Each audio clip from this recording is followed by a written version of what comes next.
Let's talk about Mia Starr. So Mia Starr recently did an interview. Well, she did an interview with Mistress Isabel Brooks. I did watch that full interview, had me cackling. And I did post the video of her and Mistress in on my website. I should have probably posted the link in the description as well. But she also did an interview with Entertainment Weekly. So I'm gonna play y'all the clip, excuse me, of her talking about Jennifer Lopez, which I'm like, another one confirming that that's a miserable ass fucking woman. That's why she can't keep no damn man. And the only people that tolerate is the damn twins. So and Stevie Mackey, who I still believe is just robbing her blind, because I don't know how all these years you've been her vocal coach and she still sound the way she sound. And who else? Benny Medina, because who else he representing out there manager wise? So Mia Starr did an interview, both with Entertainment Weekly, and she did an interview with um that other thing. What did I say? Oh, Mistress. I said that other thing. So anyway, yeah, they did a interview together, and Mia was spilling some tea on her experience working with Jennifer, and it wasn't pleasant, according to her. So, as Mia Starr previously told Entertainment Weekly before that she was a RuPaul's Drag Race season 18 fan favorite queen, so it wasn't Vita, but in here was that she's the fan favorite.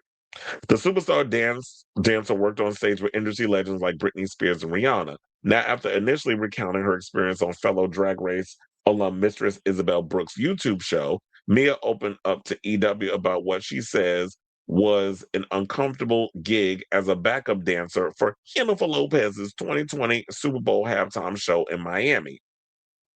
She also said, yeah, Jennifer was her worst experience. Her best experience was with Britney, because she said that she was actually teaching Britney's sons how to dance. And then Britney was like, teach me.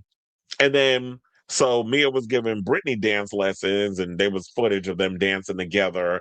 And then I believe that Britney's dancers actually took Mia on tour with them, or it's like come with us, and they flew him on the plane, all this other mess. So he said that Britney was like one of his best experiences, which I've always heard that Britney's a sweet girl. Regardless of all the stuff that she's been going through, she's never been an asshole, and that's why I love even with something that Linda Perry said when she was, I think she was talking about a bunch of other celebrities or whatever, but she was talking about, yeah, Britney doesn't have the most spectacular voice, but she's a great performer. She works hard, and she's a sweet girl and all this stuff. And those should always count for something.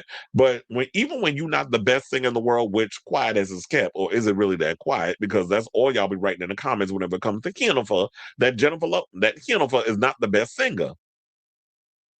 Child, I think a goat being strangled sound better than Jennifer with the lessons. So even if you're not the best singer in the world, you don't have to be a fucking bitch. And based off according to her, I'm not mincing words in this. That's the way she was being. So in a new interview with EW, Mia looks back on the rehearsal period for the February 2020 performance, which saw Lopez take the Super Bowl stage alongside Shakira. Mia says that she took the job on a direct booking after the halftime show's choreographer reached out to her and offered her a spot without an audition. Already an experienced dancer, Mia said she quit her job at the casting team. And this was like, I think she said the casting team for The Voice, for reality competition series The Voice, and headed to rehearsals as one of Lopez's backup dancers. So I don't want to reread this because I believe that is in this actual clip that I have from Mia Starr. Hold on, because it's playing. So let me actually go to the clip, courtesy of the Tiki Talkie. And then we're gonna play it, and then we're gonna come back and we're gonna talk. Please hold. Hold on. Because I was like, I got to rewind her. Bitch. Experience Move. that I've ever had. It was like a hazing. Oh yeah, baby. Tell the story. Back in 2020, I was doing the Super Bowl with J Lo and Shakira, but I was J-Lo's dancer at the time, just for the Super Bowl. We were rehearsing. I was just coming from like casting for The Voice. So I was like in the office, working from home, like doing all that stuff. So I was eating, because I do enjoy food. And then they called me. I quit The Voice and I was like, look, I just want to do the Super Bowl. I get there the second day of rehearsal. She looks at me. She tells me to take off my shirt. I was like, bitch, just me?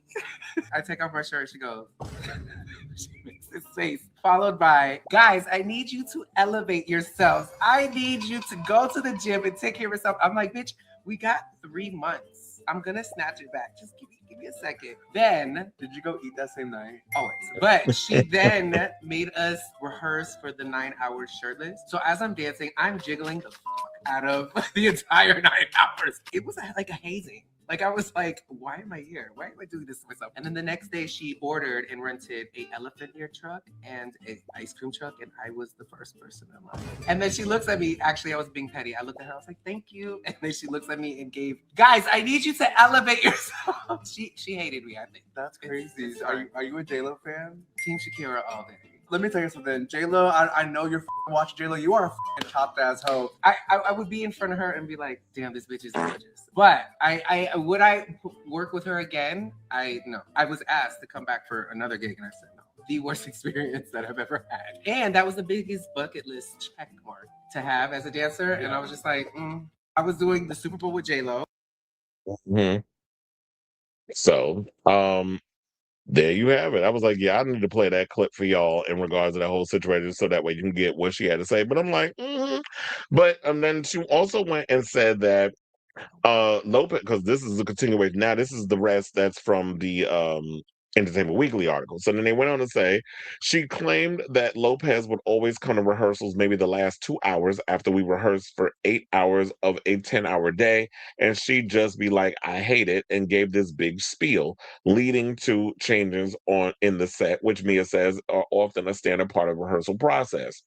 So yeah, there's always going to be things where they're putting something together for the artists to come in and look at and see what they've been doing, so that you can see the choreographer and the dancers and everything work things out, because they have to go and emulate that on the stage. I was like, no, I don't like it, and then come up with something else until it gets to their like, oh, change this, take this out, put this in, or maybe you could do this way. So it's always a collaborative effort. So she get a pass on that part. So um Lopez's portion of the Super Bowl show, which Shakira also included several child performers, and Mia maintains that Lopez was super sweet to the kids, yeah, because she don't want them parents cussing their ass out, but would always pretty much remind the adult dancers that we look like ish, which led to more changes in the set.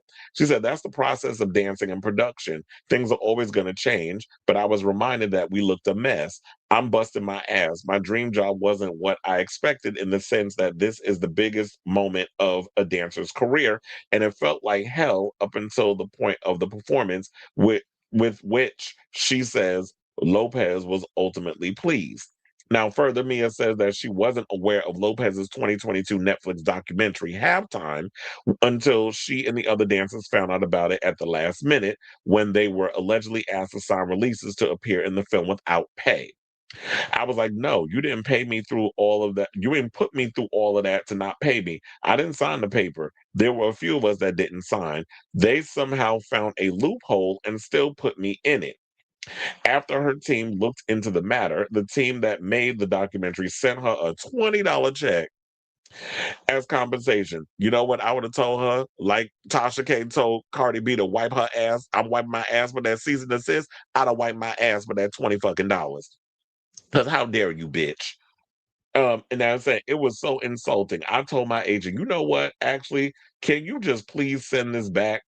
They clearly need it more than I do. I sent it back because it's super insulting. I just had a laugh at that point. I was like, this is unreal. Now, echoing a sentiment she previously expressed to EW in an interview tied to Drag Race Season 18, there's a couple stars that I will not dance for again, Mia said at the time. She clarifies now that she was indeed talking about Lopez in the moment. They asked me back for a random one off in Los Angeles, Mia says, and I said no. I was like, nope, no, no, no, never, ever. EW reached out. Well, what is Lopez's reps going to say? I mean, of course they're going to deny it, but when you're known to be a notorious cunt, There's been so many ways this lady on the right has been trying to rehabilitate her career, and it's just not working. Why do you think none of y'all buy her music? There's very few that went to go see her Vegas residency. She can't even sell out arenas in the United States. She like the Pussycat Dolls. She got the red dot disease, where it's like y'all put up numbers for a tour. Ain't nobody going to see her unless it's overseas and a residency. But as far as like the rest of the world, don't nobody care about Jennifer because and she brought this upon herself. You could be the hardest working woman in the world, but you ain't got to be a nasty individual on top of that. Actually, have some sense of kindness, whatever. But I guess what it comes down to is that when people look better than you, when people are far more talented than you, she hates. That's why I said I will always, like in the words of Mistress, I'll be Team Mariah or Mia, Team Shakira. Because at least with Shakira working as hard as she does, we ain't heard her having a nasty reputation. And that's probably why they had to have her co-headline. Because Jennifer Lopez, ain't nobody gonna try to see her on no damn stage by herself.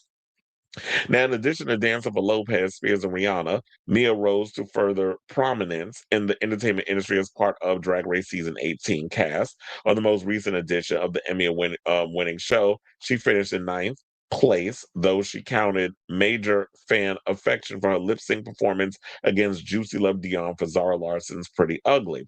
The moment came after both queens. Okay, we don't need to get into details on what all of that was. And of course, then we have the Lollapalooza situation, which everybody was talking about. It was a setup for Juicy to win because the way they were trying to do the whole bracket thingy, whatever, with that, to have Mia and Juicy go up against each other for Juicy to be the winner of the whole Lollapalooza SmackDown for the Crown situation and all of that. But child, if you're going to talk about, I need you to elevate yourself. I need you to elevate yourself. I'd have like, bitch, I'm gonna elevate myself when you elevate them fucking vocals. How about that? So I say all this to say, what do you guys think of this story regarding Mia Starr telling her so? You know, I love a shady story.